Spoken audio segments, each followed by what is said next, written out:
Recording. So welcome everybody. We are thrilled to have you with us. This is an Employment First Collaborative Training Initiative.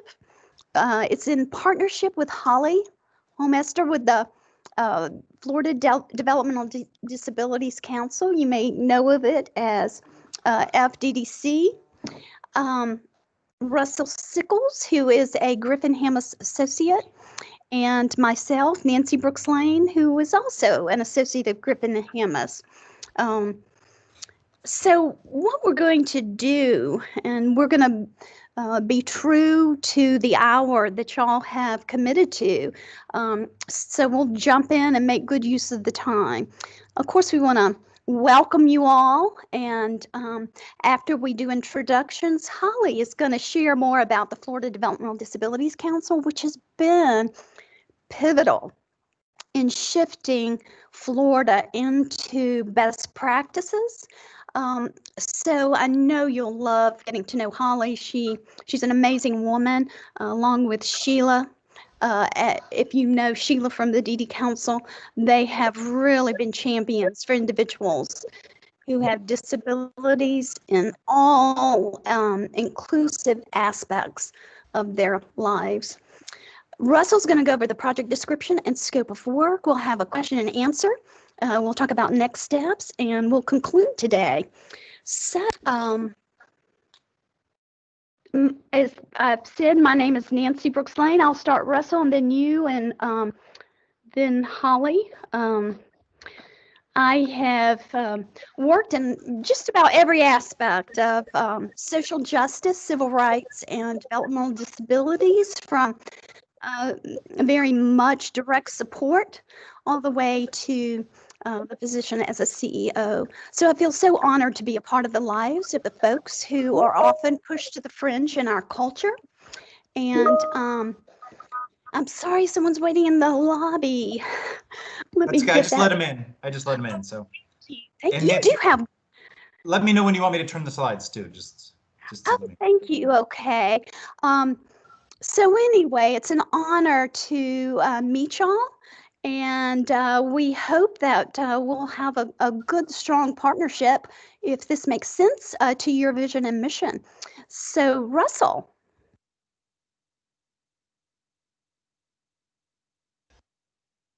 Sorry. Thank you. I'm still, after 9 months, I still make mistakes constantly with this technology stuff. But so I've been, part of this project for maybe the last 2 or 3 years. But alongside that and before that, I'm one of the Griffin Hammes associates, one of the Griffin Hammes people that do the partner with Florida VR to do the ACRE training for customized employment. And so I'm kind of seeing things, I think, from a number of different angles, or I have been anyway. And I'm really excited, although they're obviously, and Holly knows, we haven't figured out all the details. We're kind of learning as we go, which is wonderful, I think, for something this complicated, because we can't know the answers right now. We can't know exactly what's going to work. But there's, the main reason for this, why you're here today, is just because there's definitely a gap in terms of Floridians who can help other Floridians with customized employment. And I don't think there's a gap in good people or people with knowledge necessarily. What there's a gap is us figuring out how to organize it and how to build something that can be, that can be, act kind of like the infrastructure, that if somebody's struggling with customized employment over in this area of Florida, we can do everything we can through technology, and when we visit, whenever we can do that again. But there's nothing better than mentors, nothing better than somebody who knows a bit of this stuff, who can perhaps, long term can be with you, and help somebody who's learning or who is bumped into. I'm letting Paul in. Oh, yeah. So yeah, I'm really excited. We've identified a great group of people. I think not everybody looks like could be on today, but here's Monica. Awesome. We're just maybe missing Denise. Was that you calling in by any chance? I don't know. the 641 number, missing Denise Jenkins. But welcome, Monica. But so excited about just starting the conversation about how how we can help customized employment be sustainable in terms of quality services. So that's my spiel. Okay, Holly. And we're going to come back everyone. to Holly a little bit later in the agenda. Hi, everyone. My name is Holly Homeister. I'm the Senior Manager of Programs and Contracts with the Florida DD Council here in bright, sunny, warm Tallahassee, which is actually the opposite of weather because it is cold and raining. I've been following your progress with what you're doing locally for the last couple of years and in your work with the Griffin Hammis team. I see a lot of familiar names that have worked on employment first initiatives throughout the course of really over the last 10 years. Today, I really just want to listen to hear what you all have to say and hear what questions you have. And also knowing that we don't have it all figured out, but we want to build the capacity of you all as local areas to be regional touch points for customized employment. So I was glad I was able to join today. We are too, Holly. Thank you. Dr. Crothers, I'm just going to go down the list as y'all appear in our participants. Yeah, I'm Doug Carruthers, and not a lot to know about me. I'm a professor of special education at Florida Gulf Coast University, housed in Fort Myers, and it's warm here today, a little overcast, but sounds a little better than Tallahassee, but who knows what tomorrow will bring. Oh, excellent. And I am so drawn to weather too. I just got off a call with California where we're working in San Diego, and they have had such cold weather this year for their conditions. So I love that y'all are talking about the weather. I'm just fascinated with it. All right. So Janet. There I am. Yes. Hi, Janet Cunningham. Well, I'm an employment consultant. For a few more weeks, I will be with the ARC Nassau. I'm with the ARC Nassau, but I've had the pleasure of spending the last quite a few months mentoring and supporting the new team here at the ARC Nassau. So I will be on my own. Oh. Well, you are so needed. So I hope you're going to stay connected with us on this. Well, that's the plan at the moment. So, yes, and obviously, I have a lot of invested here at the ARC Nassau, so I'm on speed dial. Is there a plan now? Is there a timetable? Yes. Oh, there is. Okay, we need to December 31st. Oh. Thanks. Oh, okay. Yes. So good timing. Yes, I hired two people, one to run the management piece of it, and both of them do employment work, and they've been doing wonderfully through the whole pandemic and all of this. So it's been a great opportunity to train for all these months as opposed to just doing something and leaving in 2 weeks, or 4 weeks, whatever. So it's been a great opportunity. Well, thank you. Jim. I always forget to unmute myself, so I remembered that time. Hi, everyone. My name is Jim Atkinson. I'm the Chief Executive Officer of Progressive Ability Support Services. And I feel very fortunate to be here. We've been excited to continue to build with customized employment, with employment first, and have I think we're now on year I want to say 5, Nancy. I think so. of working together, and we're just so thankful to continue this process and be part of we hope the infrastructure, Russell, that you talk about. Absolutely. Thank you, Jim. Thank you. And your as Dr. Hall said, your better half, Lisa. Hi, Nancy. Hi, everybody. I also work for Progressive Ability Support Services. I'm the Career Services Coordinator which means I get to do a bit of everything, including guiding local discovery here. And so the very first time that Nancy asked us if we would be at all interested in collaborating across the state and be involved in some way to join together to provide technical assistance and support, without a second, I said yes. So happy to be here. Thank you. All right, Lucinda. Hi, everybody. I am Lucinda Kelly. I'm the Assistant Director of the Florida State Personnel Development Grant, which is one of the grants that we manage at FGCU. And I work and support PEG and the team and work with Doug on establishing the new Soaring Eagles Academy, which is FGCU's endeavor into this area. And that's how we're work with Renee, and that's how we got on this call. So small world. Nice to meet everybody. Oh, and there's so many threads out there that we keep uncovering that are so critical to develop with. So thank y'all. All right, Monica. I'm actually watching you on my computer and talking over the phone because for some reason it's not letting me join the meeting through the Edge browser. So anyways, I'm a CBTAC, which is a certified business and technical assistant working with self-employment cases through VR in Florida.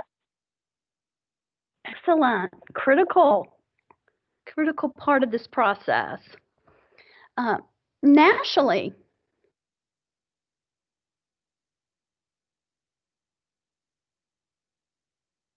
She was just let in, so I'm not sure if. Oh, okay. I'm gonna have her.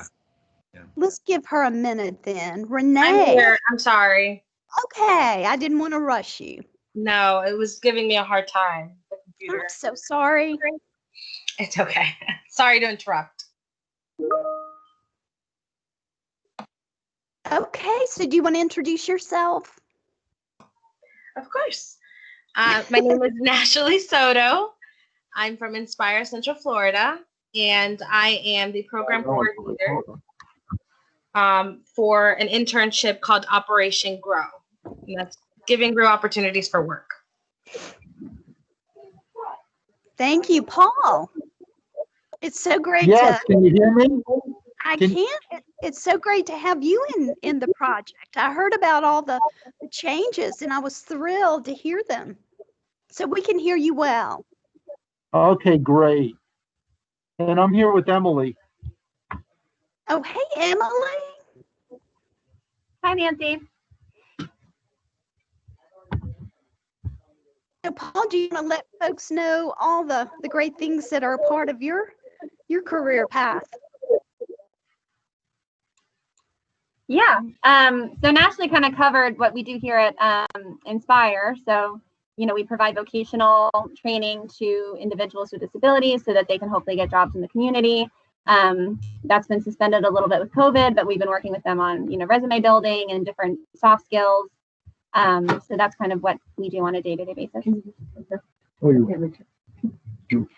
Okay, Paul, I don't want to leave you out. I don't think you could hear me though, so we'll come back. Accidentally. I never opened it. It was open when I think it got paused. Emily, do you mind until y'all get that figured out? Thank you. All right, Renee.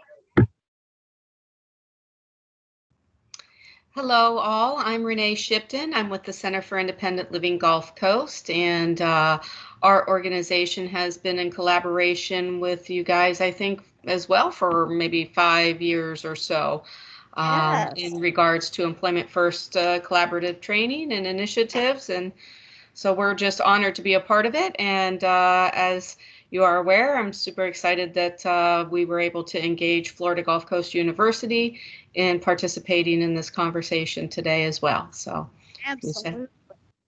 Thank you for having us. Oh, thank you. My goodness, we couldn't do it without y'all, for sure. You're the important part of this process.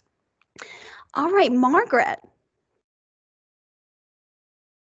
Hi, my name shows up as Margaret, but I go by Peg Sullivan. Okay, I'll make that note. I direct Florida State Personnel Development Grant. And the grant that we're working on currently is all about supporting districts to increase graduation rates and decrease dropout rates for students with disabilities. And so we have been partnering with Doug and his team on the Soaring Eagle Academy initiative, and very interested to hear about this. My career in disability services is long, and in the 80s, I was working in New Hampshire to close sheltered workshops and make sure everybody had a job, no matter what disability they have. So I had come from a background of supported employment, did a lot of work with Dale DeLeo many, many years ago. Oh my gosh. And that was kind of a hotbed of change, Vermont and New Hampshire. So I'd love to talk more with you about your experience. That's part of the legacy of how we got here today. So thank you. All right, Wendy.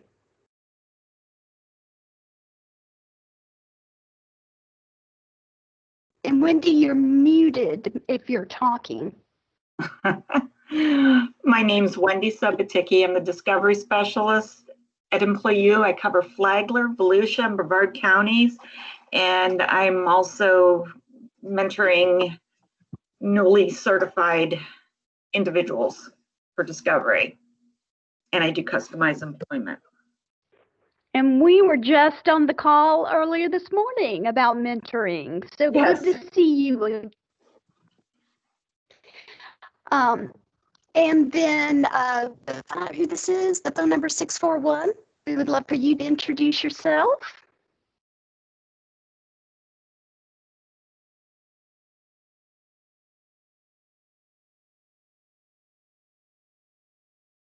Well, if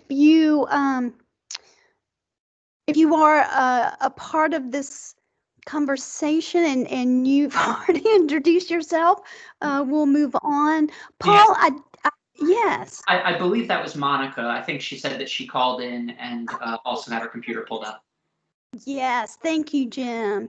And then Paul, you didn't get to introduce yourself. I think y'all were having some technical difficulties.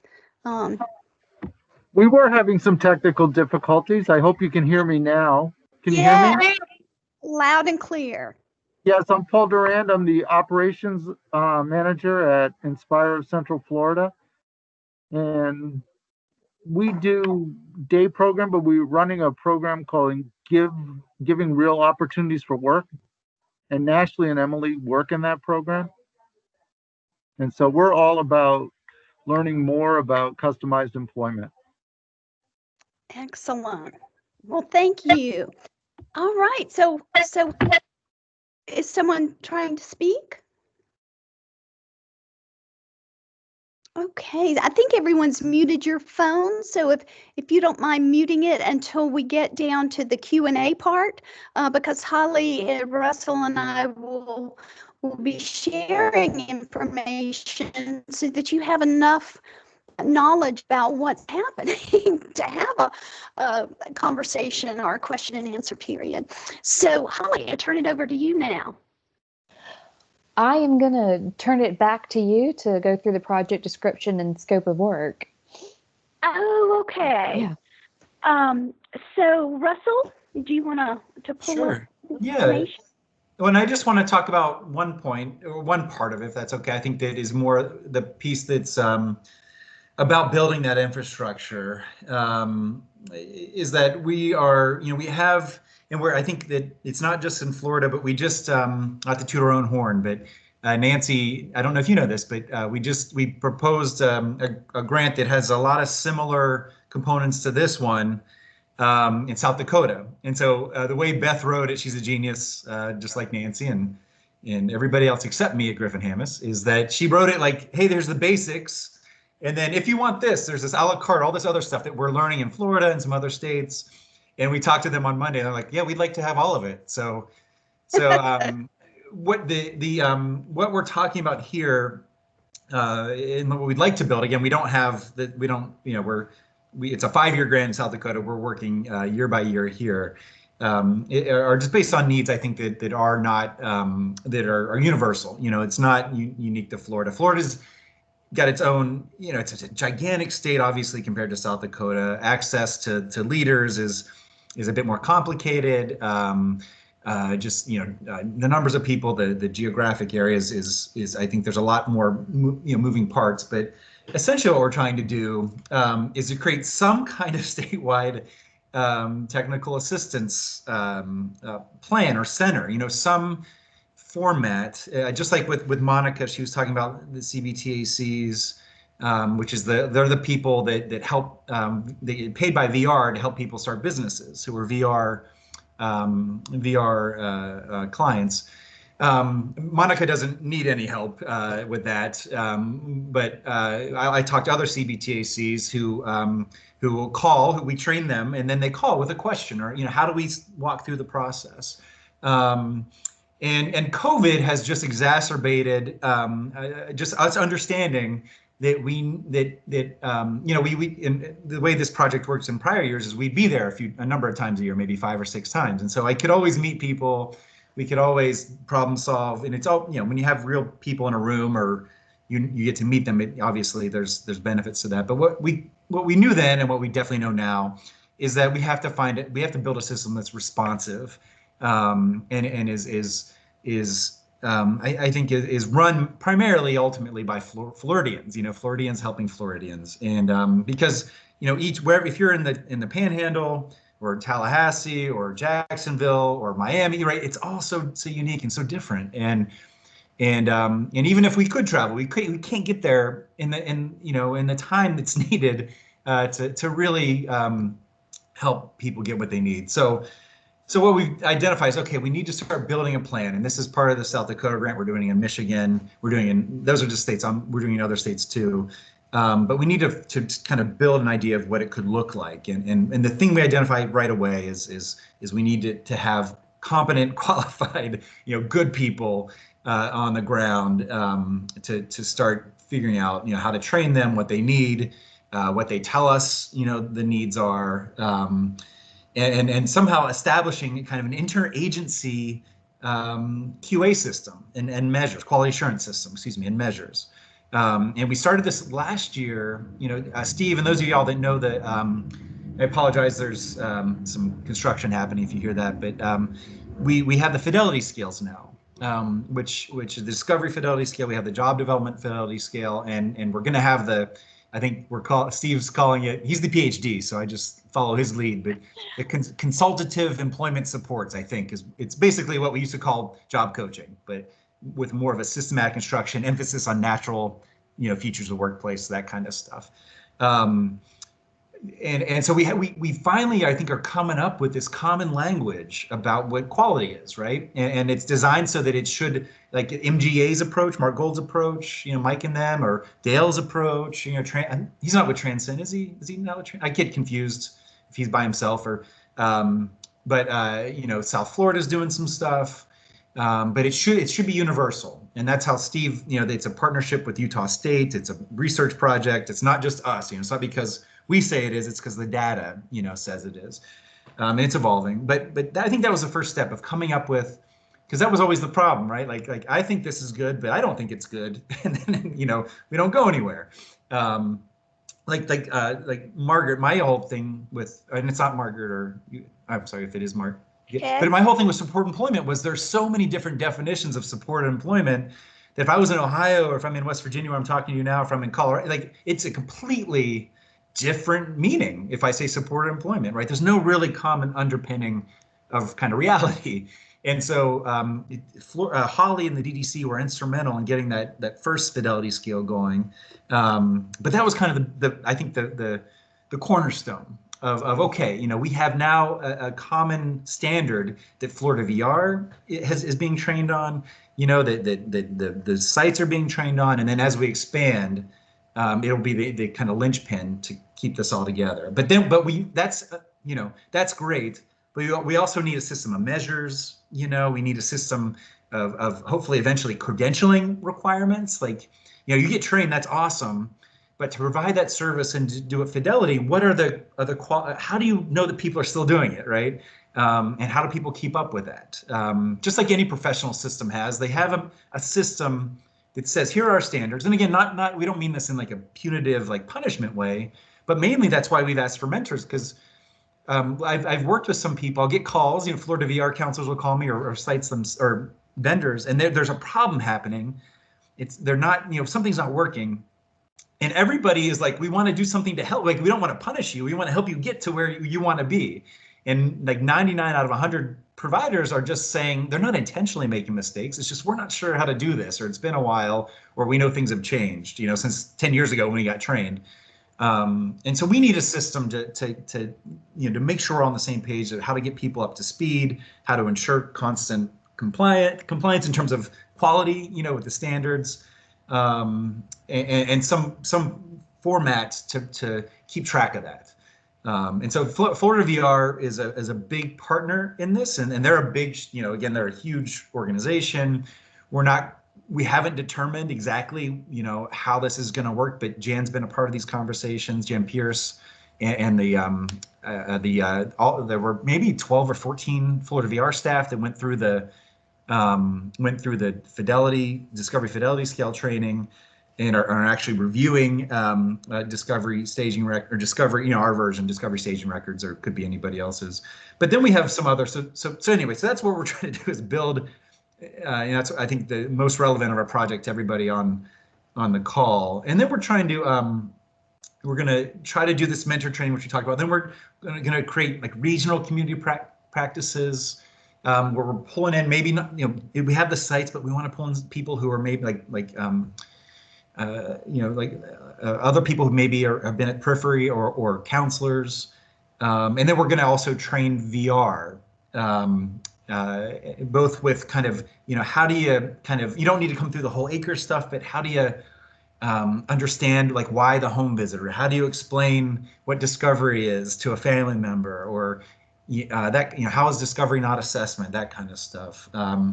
And then finally, we want to create a series of, one of the goals this year is to create a series of just-in-time trainings. And this is not, we have our trainings geared towards VR for what they need, but we also want to, pull in any stakeholders. So it could be a parent, employment seekers, teachers, and talk to them about, and that's kind of one thing we'd like to ask this group is to give us feedback on, and that's just-in-time means, again, you don't need the full training, but you have this question, where can I go to get just the information I need? I don't want to sit through a whole 45-minute webinar, but based on topics that are again, what's an informational interview?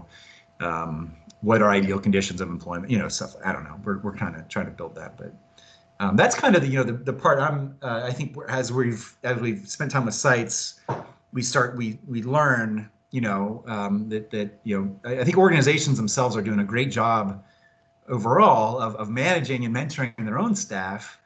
But if we want to build capacity, right, if we don't want just access to CE to be, well, if you're lucky enough to live where Pass, and I know Pass, you work in a lot of areas now, but you know what I mean? One thing I'm trying to do, if anybody can help me, I want to get more into the panhandle, where you're just not, the draw of the luck means you're going to get quality, or the luck of the draw. And I think that's where, that's the way it's been. And we want to move more towards a sustainable system where anybody can get good services, right? And it's a big, again, it's a huge ask. It's a lot of work, but I feel like we've been moving, the whole profession's been moving that way, more professionalization, credentialing, kind of quality assurance versus compliance, and so I think I'm excited about that. And so I appreciate everybody. And Holly, this has been, this is like, I think the 6th or the 7th year, I think, of the project. It's morphed. But it's built on all the good work that the DDC's funded. So, and if I could add to that, those of you who have experience working with individuals with behavioral health or mental illness, whatever term you use, the individual placement supports that Dr. Drake and Gary Bond were pivotal in creating is the sort of system that we're looking for in terms of that evidence-based piece. And then how do you audit? And I don't mean audit like we want to really stay away from any tone of punitiveness, and look at how we can identify what's not working and how can we support the shift to fidelity to the process as individuals are doing this great work. So, and I think, Russell, you mentioned all of that, but I just wanted to stress there's an analogy to the IPS system. Also, part of what we've got to figure out is there seems to be forever, and I know this year has been critical. So many providers lost staff as a result of COVID, either because they had to downsize or individuals began to look at their career path and their health priorities. So one thing we know is that human services has a high turnover rate. A lot of that's tied to low pay. And we're working again to get the data to look at what does make sense in terms of pay for this work, and working on the policy of the funders at the state level. But because of that turnover rate, and of course, ACRE being best practices, the certificate that the person earns, both for the didactic coursework, which is 40 hours with assignments, and then the field work or the practicum, there's a certificate folks have to earn. And both of those are required here in Florida. And so if someone leaves the organization and money and resources have been invested in helping that person develop those competencies, then that's a huge loss. There's nothing tied to that individual's work to earn those certificates that is the agency's. So there'll be forever the turnover rate that is tied to human services. And then the last thing, and I know Renee, you will be excited to hear about this. Russell and Holly and I just began to talk a little bit about self-advocates being included in the mentorship. So because we are based in data, we're forever improving. And if we figure out something that we've done that doesn't work, we want to bring awareness to that and look at, well, what is the data showing? Where do we need to go from here? It's very much tied to the research process. So having laid out what we hope is an overview, knowing that there's much more knowledge to be transferred and information to share. For those of you who do want to move forward with the project, we want to open it up to questions. Any questions that you might have, or any points that you want to make sure are heard in this process, things you would like to make sure awareness is and attention are brought to.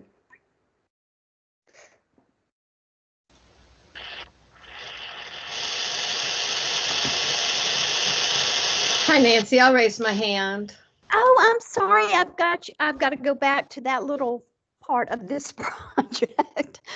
I didn't see that. So, okay. No, I should have raised my hand on the computer. I just raised my hand on the camera. Oh, and I cannot see the camera. So, Russell, will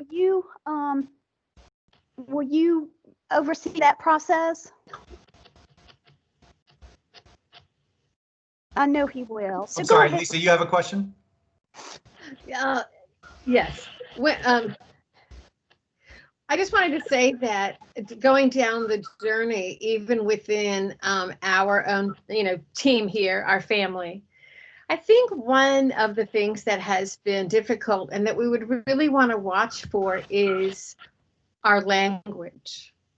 And the reason is that we are trying so hard every day to move away from the language that was has been around. I've been doing this for many decades, when we talk about the people we provide services to, and one of the reasons we love Discovery so much is that one of our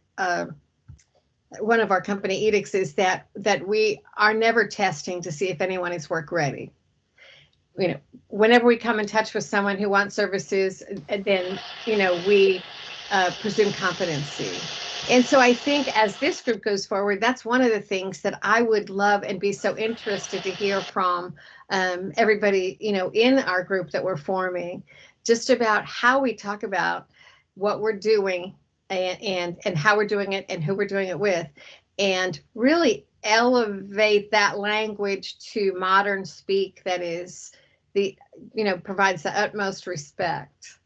And I guess that's in line with, you know, getting our motivations in line and things like that. But that's a particular interest of mine. My second interest is, and it's probably further down the road. Oh, so could I just mention one thing about that? Because I think that's so critical. Within what you're saying, you're also talking about zero exclusion, aren't you? Absolutely. So I think that's one of our principles. And of course, people first language, all of that is critical. There are so many ways that bias and prejudice and devaluing can come into a situation, even when the person doesn't mean it. So being aware of that is the first step. And we do a lot of training around bias. And so that's so critical. And I just wanted to acknowledge that. Thank you, Nancy. And it's with, you know, I'm saying this with an inclusive and supportive, you know, tone and meaning, because when I talk about our team here, we work with each other and we're like, wait a minute, back up. What did we just say? And so that's how we continuously improve to make sure that we are not, you know, borrowing words from systems that we still need to work in, that, you know, we're kind of waiting on change, and we can be the leaders in that change. So that's something I would say is very important and meaningful, especially for the people that we're providing discovery services to, you know. So that's something very important, near and dear to our hearts. And the second thing is, and this may come later, I would be very interested to include workforce, and in Florida, that would mean the career source centers, to somehow bring them into the fold. They're mandatory partners with vocational rehabilitation, and under the federal law, the Workforce Innovation and Opportunity Act, it is designed that, you know, workforce and VR will work in sync. And I just think that there's more to be done, and I find it just very interesting how we can, you know, pull them into the work of discovery and have that be a matter of course too, as we sort of grow and increase the capacity. Absolutely. And they're one of the 9 signatory parties for this project. So absolutely. And I pulled up the slide that shows the folks who are included in the team. And I know some are to certain degrees. I come from a background of working in workforce, and it was always sort of one of those difficult things to juggle, and we'd try, and, you know, and it just, you know, not there yet. So I know a lot of work and support has gone towards that, but it's something that I think would strengthen the group. Absolutely. And then would you like to add anything else, Lisa? Oh, sorry. Oh, no, thank you. Those are great. Those are great. Thank you. And then Dr. Carruthers, I'm just managing the hand raising. And then I go by Doug. I don't want to set unrealistic expectations, so I'm just Doug. My affiliation is I'm on the faculty at Florida Gulf Coast University, and we are starting, and Renee is a part of this with our partnership with Center for Independent Living. We're starting what we're calling the Soaring Eagle Academy, and beginning in fall semester, we're going to be bringing adults who have completed high school one way or another, they're done with it, with intellectual disabilities onto campus, and we're going to offer a 39 credit hour curriculum on them, and they'll leave with a credential in community employment. So we're providing the college educational experience that's appropriate. Now, my question is, as I look at this, I'm wondering, what is it that is being asked of us us in this endeavor? What work would we be doing? What are our responsibilities?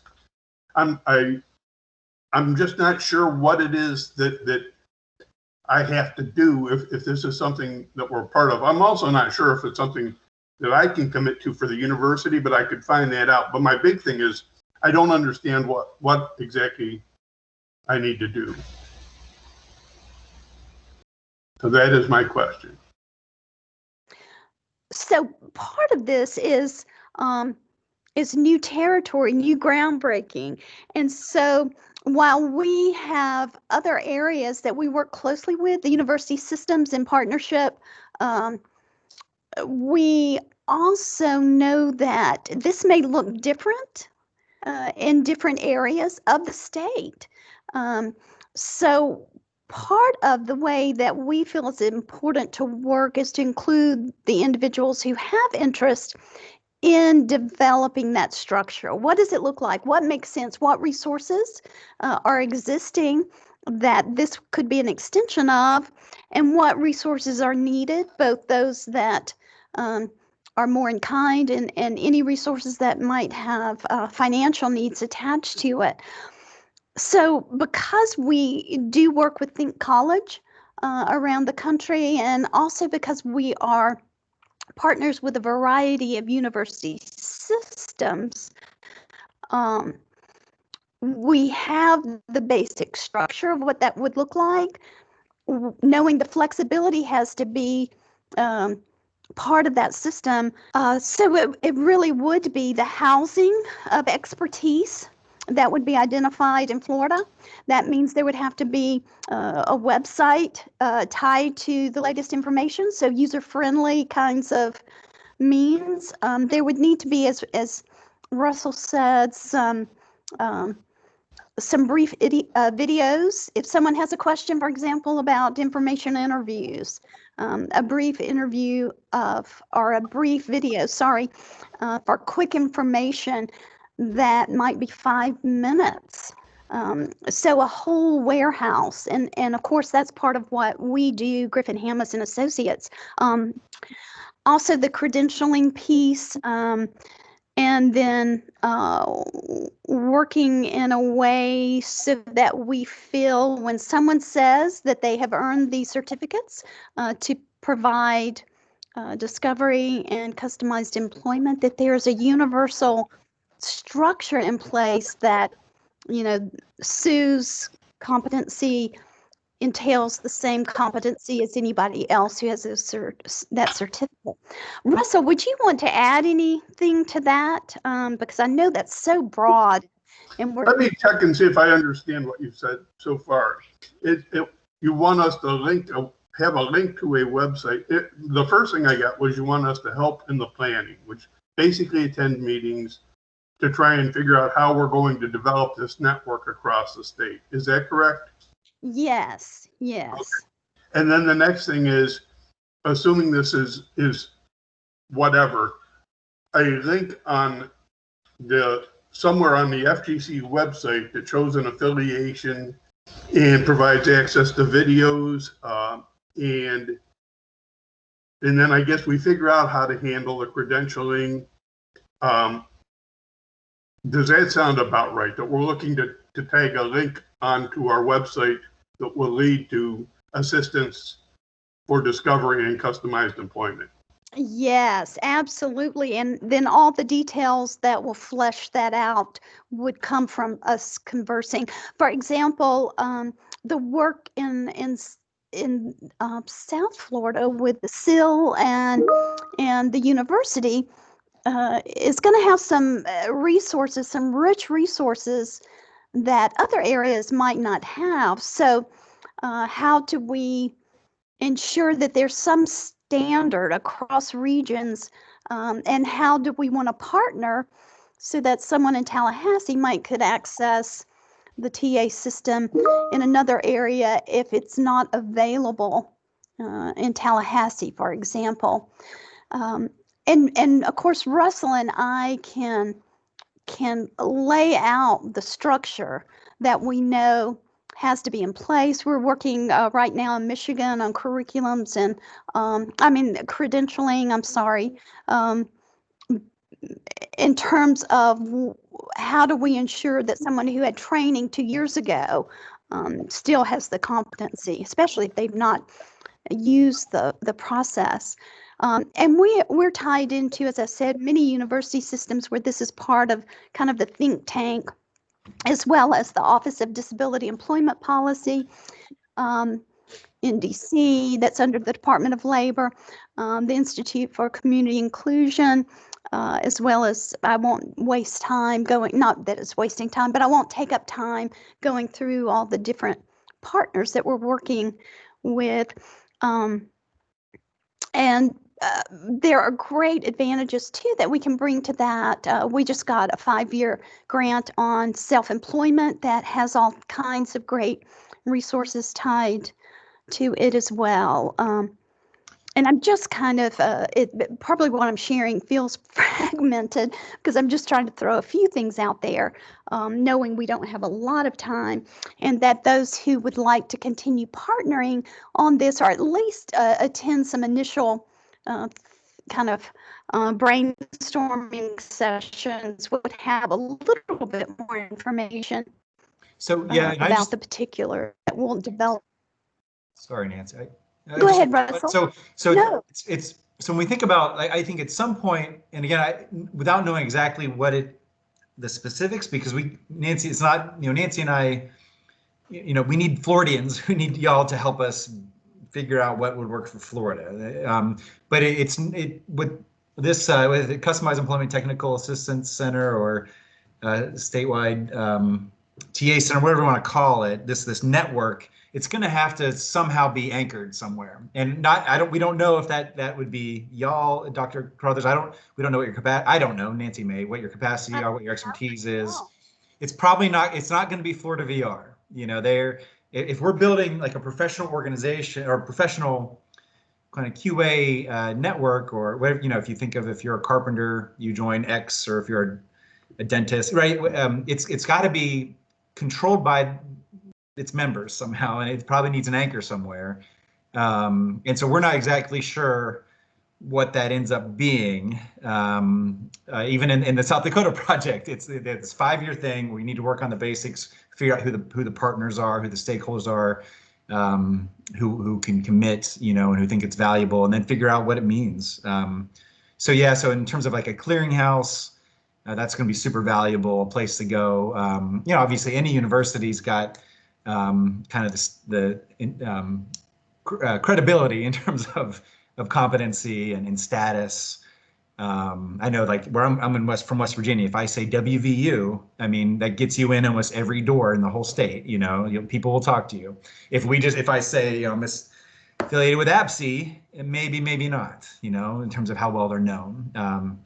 So, whether that's it could be APSE, I don't know, they're not part of this right now, I don't think. And then, the provider group, I think we need our own thing, we need something, but I don't know, maybe not. I just think that that's what these conversations are, the beginning of trying to articulate kind of what we think would be valuable. And again, our point of view is customized employment, because I think that's definable. There is an agreement on I think we can come to consensus, and we have. That's what the fidelity scales are, just like Nancy said. And so when we say what we need, we're not exactly sure completely, but we need to find anchors. We need to find those organizations, or whether it's piggybacking on something that's already happening, or creating something eventually that's Florida new, Florida specific.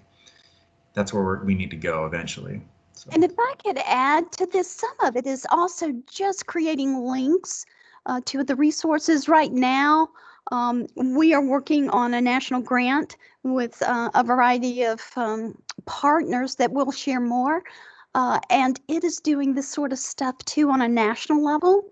And there are 50 of us. There are 50 subject matter experts who are a part of this project that will include developing exactly what Russell and I are talking about. And then it would need to be customized, to use that term in a different way, to the state of Florida. So there's a lot happening out there that can be linked to. We don't have to create from the ground up. A lot of that is just folding into the work what's already happening, and some of the other projects we're a part a part of that already have some of the structure in place, and then using the great expertise of all of y'all being Floridians to look at that from Florida's lens. So at this point, there's no pressure to commit, because we're still in that early stage. Yeah. So we don't have the asks yet, right? Or the to-dos, but we'd like to get there relatively quickly. I can agree to talk. I mean, I just don't.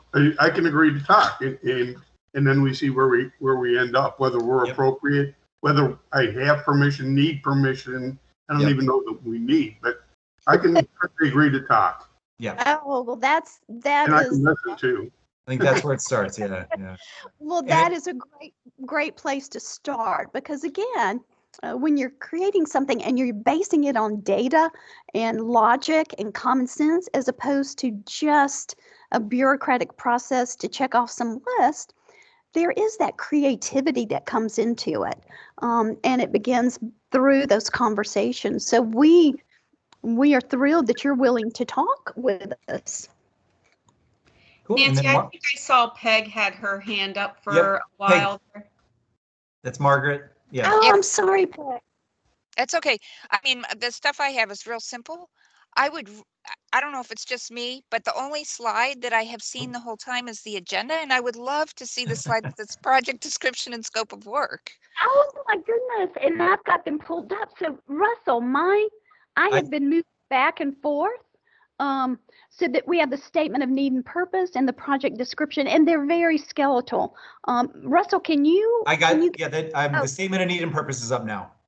Oh, great. I am so sorry. I've just been moving through that as Russell talked, thinking y'all could see it. I apologize. And it's kind of similar to what Doug was saying. I was kind of wrap my brain about. So I think what I'm hearing is this is kind of an initial gathering of this group with the idea that if people want to kind of continue to do some work with this group, there will be ongoing meetings to kind of flesh out a plan of the action steps. Am I understanding correctly? Absolutely. Okay. And even at that step, if information comes to light that results in someone saying, well, after 4 planning sessions, I just don't feel this fits, that is to be respected, because we don't want something to not work. And Janet asked if I can email the slides. I absolutely will get those to y'all. And this slide that's showing now is the last one, which is really the kind of the meat of it, which what we're trying to do. And these are 3 to 5 new mentors this year. We've identified, I think we had 7 people identified from last year. So. And I'm also a little confused about so I thought I heard you say 5 years, but then I also thought I heard you say Florida is a year to year. And well, yeah, that's my fault. I was describing in South Dakota, we wrote a 5-year grant to do what we're just starting to do in Florida. So in Florida, we don't have that. We're working this year. Okay. So I apologize for that confusion. Ideally, in an ideal world, we'd map it out over 5 years. We're not quite sure what'll happen.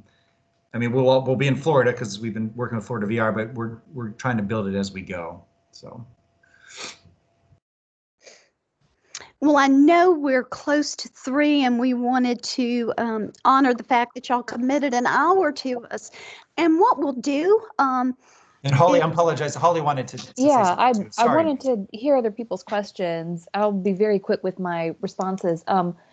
Lisa, CareerSource Florida is part of the Employment First Collaborative team.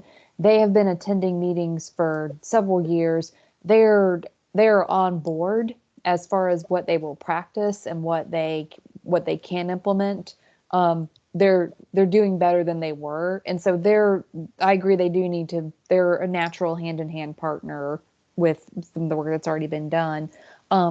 For Doug, obviously our goal for the training and assistance is to help you with your organization and build your capacity, not give you homework or more work to do, or have you dig deep and define scenarios or find participants, but really to have this enhance the work you're already doing, to give you the tools and to give you the capacity to self-sustain. So it's not going to be a constant back and forth with TA till the end of time.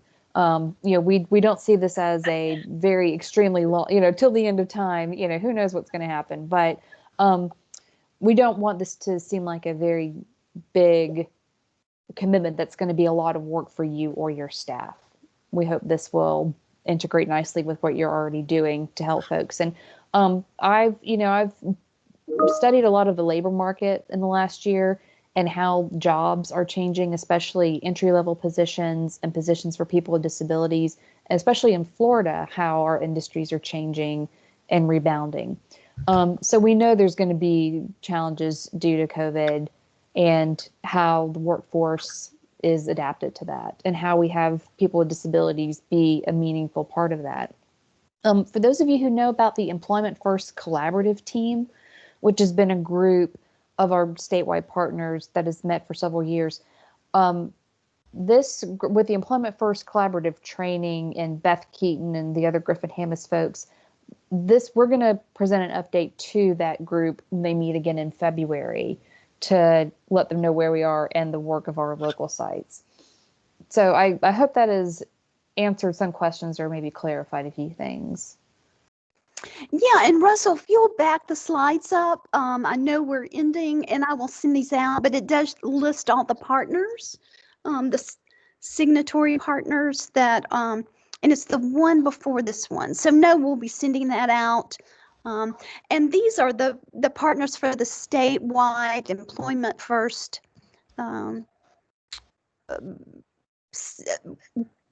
governor collaborative team. Yeah, collaborative team that that the governor in Florida signed on to, as many governors around the country have. All right, Douglas. Doug, did you have another question? I see your hand up, or was that previous? Yeah, is it still up? No, oh, sorry. Yeah, no, okay, that's not a problem. I just wanted to make sure before we end our conversation that everyone has had a chance to speak. So I'm putting the Employment First Florida website link into the chat. Oh, great. For those who want to check that out. I can't type and speak at the same time. But if Nancy and Russ, if you can send that link to these folks, and we can answer any questions you have about how work we really want to make sure that what we're looking at a statewide level is based on practices and things we can implement regionally, and that you all are finding can work well. And as Russell said, Florida is very diverse in services and needs. Absolutely. All of that is so critical, because what's going to work in Michigan is not going to necessarily work in Florida. It has to be really customized to the state and the systems and the policies, procedures, and practices. So Russell, don't you think next steps would be we would individually reach out, like Renee, I'll contact you, Jim and Lisa, and then Doug, Nationally, Emily will follow up, and then Wendy with Keith, just to get your initial take on what we've talked about. And then those are folks who would like to move forward. We'll plan how we will establish a structure to be able to move through this process, and also do a lot of sharing of what's already happening. So you have some idea of kind of the infrastructure that's required for something like this to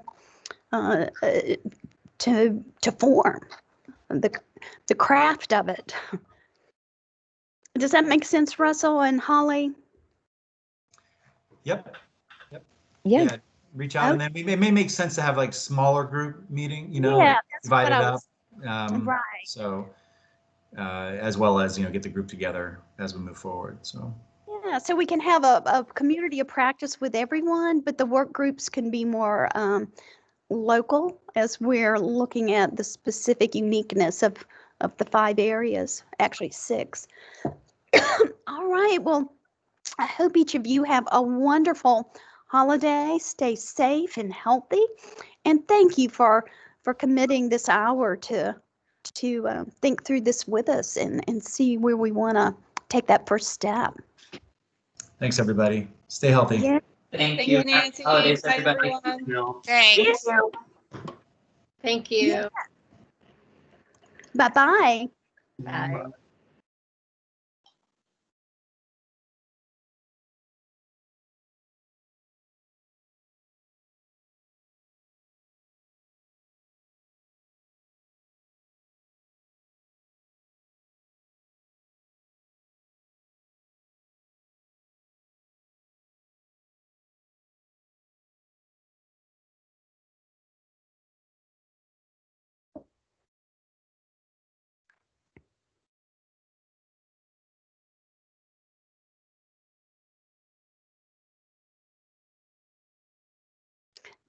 Did someone ask if I could stay on?